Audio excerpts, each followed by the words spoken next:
تو روزہ جہنم سے بچاؤ کے لیے بھی ڈھال کا کام دے گا۔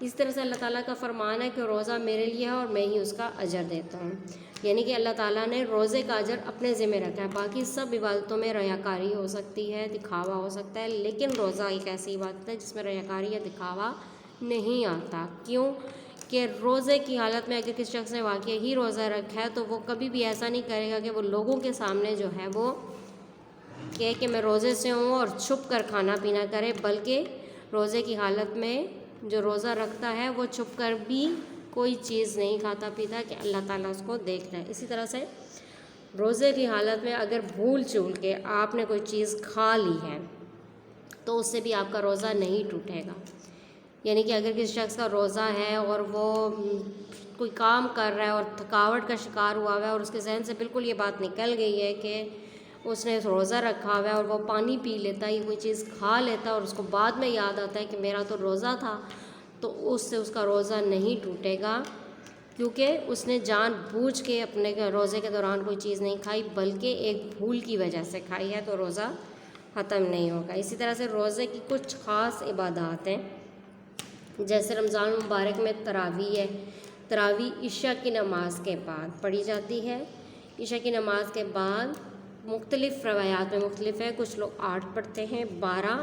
یہ ایک واجب عبادت ہے، یعنی کہ اگر آپ اس کو مسجد میں بھی کرو تب بھی سب سے افضل ہے، لیکن اگر آپ اس کو گھر میں بھی کرو تو بہترین ہے۔ یہ یعنی کہ یہ فرض نہیں ہے، واجب ہے، اور اس کو آپ نے ادا کرنا ہے۔ یہ قیام اللیل کہلاتی ہے، یعنی کہ رات کا قیام۔ اس کو کب پڑھا جاتا ہے؟ عشاء کی نماز ادا کرنے کے بعد پڑھا جاتا ہے، ٹھیک ہے، اور یہ قیام اللیل کا درجہ رکھتی ہے اور اس کی بہت زیادہ فضیلت بتائی گئی ہے اور اس کا بہت اجر بتایا گیا ہے، ٹھیک ہے۔ اور رمضان المبارک میں ہی ہمارے پاس قرآن مجید نازل ہوا اور اللہ تعالیٰ نے اس کو ایک رات جسے لیلۃ القدر کہتے ہیں، یہ 1000 مہینوں سے افضل رات ہے۔ سورۃ القدر میں اس کا ذکر ہے کہ لیلۃ القدر ایک ایسی رات ہے جس کی عبادت 1000 مہینوں کی عبادت سے بھی افضل، 1000 راتوں کی عبادت سے بھی افضل ہے۔ اس میں کیا ہوتا ہے کہ تمام فرشتے دنیا میں آتے ہیں، ٹھیک ہے، اور اللہ تعالیٰ کے حکم سے فرشتے زمین پر آتے ہیں اور اس رات رحمتیں نازل کی جاتی ہیں۔ اور اس رات کے بارے میں کہا جاتا ہے کہ لیلۃ القدر کو رمضان المبارک کی آخری عشرے کی طاق راتوں میں، یعنی کہ طاق راتیں کون سی؟ 21ویں، 23ویں، 25ویں، 27ویں اور 29ویں۔ ہم لوگ بہت سے جو لوگ ہیں ہم کیا کرتے ہیں 29ویں کو چھوڑ دیتے ہیں، حالانکہ موسٹ زیادہ تر جو ہوتا ہے وہ یعنی کہ یہ بھی آتا ہے کہ 29ویں کو بھی لیلۃ القدر ہو سکتی ہے۔ لیلۃ القدر کی خاص نشانیاں ہیں جو کہ احادیث میں بیان کی گئی ہیں، ہم اس کی مدد سے لیلۃ القدر کو پہچان سکتے ہیں۔ تو ان راتوں میں عبادت کرنا افضل ترین ہے اور بہت خوش قسمت ہوتے ہیں وہ لوگ جو اس رات کی برکت کو پا لیتے ہیں۔ اس کے علاوہ اس کی ایک اور عبادت جسے ہم کہتے ہیں اعتکاف، یعنی کہ رمضان المبارک کے آخری عشرے میں، کچھ لوگ تو لیلۃ القدر کی تلاش میں ہوتے ہیں نا، تو آخری عشرے میں دنیا کے سارے کام چھوڑ کے صرف اللہ کی عبادت کے لیے بیٹھ جانا، اس کو ہم لیلۃ اعتکاف کہتے ہیں۔ یعنی کہ اس کو دنیا کی کسی کام سے کوئی غرض نہیں، اس نے دنیا کا ہر کام چھوڑ کے اللہ کی خوشنودی حاصل کرنے کے لیے وہ ایک جگہ پہ ایک جگہ مختص کر لیتا ہے اور وہاں پہ اپنی عبادات کرتا ہے اور اللہ تعالیٰ اس کو اس کا اجر دیتا ہے، اور یہ ایک مصنون عبادت ہے۔ اور پھر یکم شوال کو عید الفطر مناتے ہیں۔ عید الفطر منانے سے پہلے رمضان المبارک کا فطرانہ ادا کیا جاتا ہے۔ فطرانہ کیا ہے؟ فطرانہ یہ ہے کہ آپ نے جو روزے رکھے ہیں ان کا آپ نے کفارہ ادا کرنا ہے، کہ اگر اس میں آپ سے کوئی بھول چوک کی ہے تو اللہ تعالیٰ اس کو معاف کرے۔ یہ ایک مالی عبادت ہے اور اس کا مقصد یہ ہے کہ جو غریب لوگ، نادار لوگ ہیں جو عید کی خوشیوں میں شامل نہیں ہو سکتے، اس فطرانے کی رقم سے ہم اس کو عید کی خوشیوں میں شامل کر سکیں۔ اس کے بارے میں مختلف طبقات کے لیے مختلف فطرانہ رکھا گیا ہے، یعنی کہ گندم کے 1.25 سیر گندم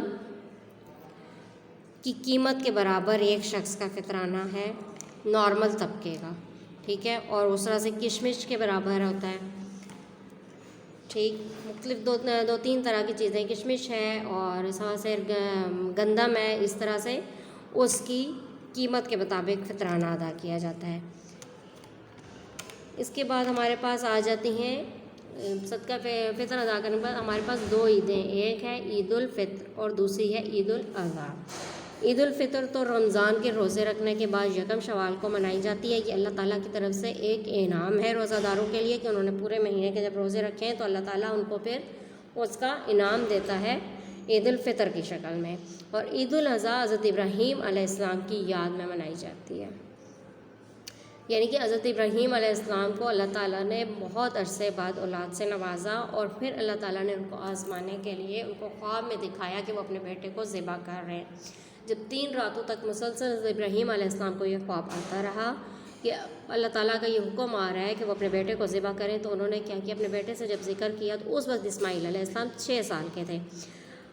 ابراہیم نے اپنے بیٹے سے ذکر کیا تو اسماعیل علیہ السلام نے کہا کہ ابا جان، آپ اللہ کا حکم بجا لائیں اور مجھے آپ اس میں ثابت قدم پائیں گے۔ حضرت ابراہیم علیہ السلام ان کو لے کے ایک مقام پہ جاتے ہیں اور وہاں ان کی آنکھوں پہ پٹی باندھتے ہیں، اپنی آنکھوں پر بھی، اور بیٹا خود کہتا ہے کہ اے والد، اپنی آنکھوں پہ پٹی باندھ دیں کہ کہیں ایسا نہ ہو کہ آپ اللہ کا حکم بجا لاتے ہوئے کہیں آپ کے ہاتھ نہ کانپ جائیں۔ وہ پٹی باندھتے ہیں اپنی آنکھوں پہ اور اپنے بیٹے کو جب ذبح کرنے لگتے ہیں تو اللہ تعالیٰ انعام کے طور پہ جنت سے دمبا بھیج دیتا ہے، اور اس طرح حضرت ابراہیم علیہ السلام دمبے کی قربانی کرتے ہیں، اور یہ 10 ذی الحج کو ہوئی، اور اسی کی مناسبت سے اللہ تعالیٰ نے پھر مسلمانوں کے لیے قربانی فرض کر دی گئی۔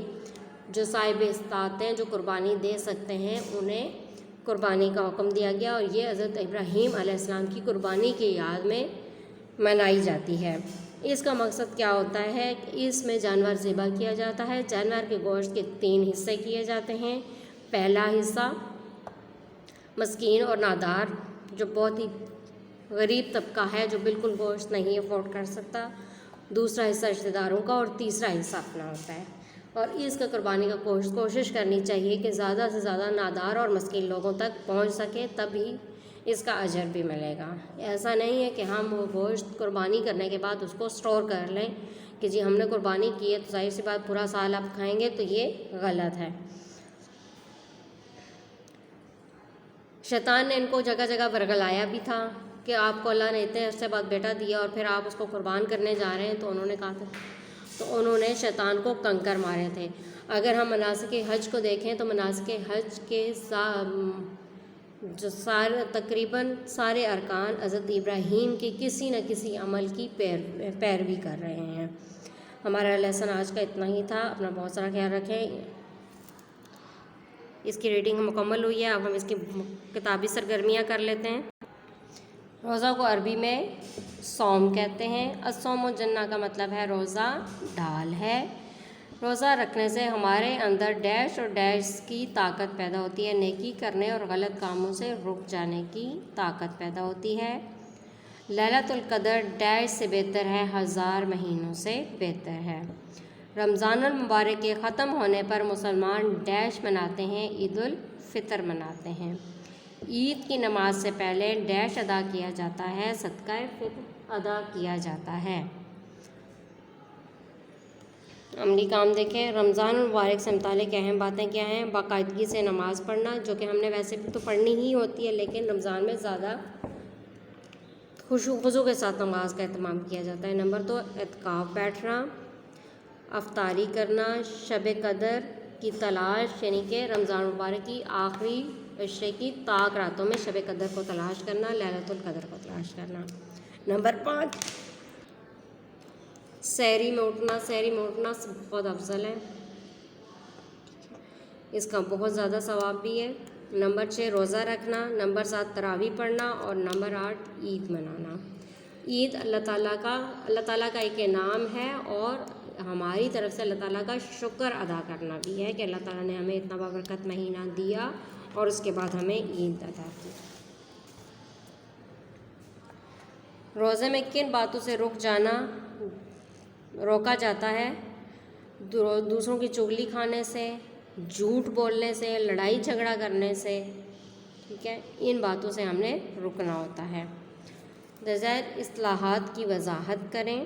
صوم، عربی میں روزے کو صوم کہتے ہیں۔ نماز تراویح، رمضان المبارک میں تراویح عشاء کی نماز کے بعد پڑھی جاتی ہے۔ اعتکاف، رمضان المبارک میں دنیاوی کام چھوڑ کر مسجد میں اللہ کی عبادت کرنا اعتکاف کہلاتا ہے۔ صدقہ فطر، عید الفطر کی نماز سے پہلے غریبوں کو صدقہ فطر دیا جاتا ہے۔ اس کے ساتھ ہی ہمارا آج کا لیکچر کمپلیٹ ہوتا ہے۔ اپنا بہت سارا خیال رکھیں۔ Take care. اللہ حافظ۔